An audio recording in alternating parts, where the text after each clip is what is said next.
Welcome to the Daily Plunge. We are looking at the Gospel of Mark. We're in chapter 2, verses 13 through 22. So once again, Jesus is out beside the lake. He's walking along and a large crowd is following him. Why are they following? Because he's preaching and teaching as he walks, which was customary in that time. They are hanging on his every word. And as he goes along, he comes to the tax booth where Levi is, who we also would know as Matthew. And he sees him, Jesus sees him. This is not the first time that Jesus has encountered Levi. But he says to him, "Follow me." Now, he doesn't ask him nicely. He doesn't, would you be interested? Would you please follow me? He just commands him. And why doesn't Jesus say please? Why doesn't he invite us nicely? Because he's the Lord. He is the master of his church. He's the master of the universe. And he's the Savior. And so he just says, "Follow me." And what happens? Levi gets up and follows him because Jesus has elected. He has chosen him.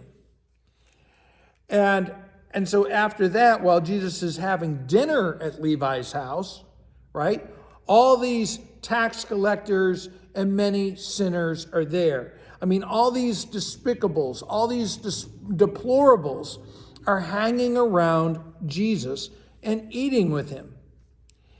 And the skeptics, the teachers of the law, the scribes who are who were the Pharisees, and they're wondering what Jesus has to do. Why is he with the unrighteous? Why is he with the unhealthy sinners? And they think that you have to work up to God and be righteous. And these tax collectors and the sinners, they're all deplorables.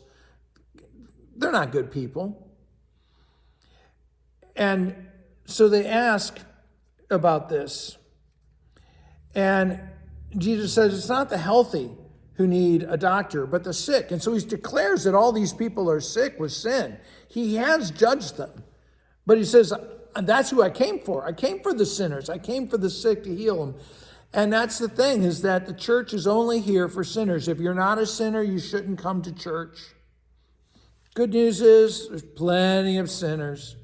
Now, John's disciples and the Pharisees were fasting. And so people are asking Jesus, why don't you and your disciples fast?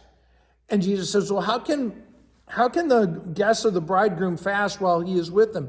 And what Jesus is the bridegroom. And his bride is the church. And we are the bridegroom's party, the people that belong to him, right? And he says, when we're with the bridegroom, we're supposed to be celebrating and be joyous, not cast down. Now, one of the things, fasting is a Christian practice. But are we fasting because we're trying to prove to God how repentant we are? Is fasting a work?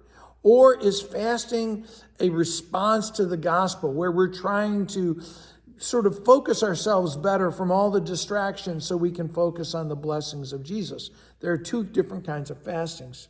Now, Jesus talks about this in a different way. He talks about an unshrunk cloth. You don't put that on an old garment. It'll rip it. It'll tear it away. And so too, you don't put new wine in a used wineskin. The new wine will burst it. And so you can't pour the new life of Christ into the old patterns of life. They will just keep bouncing against each other. To have the new life of Christ means to live in a new way. Thanks, friends. Have a blessed day.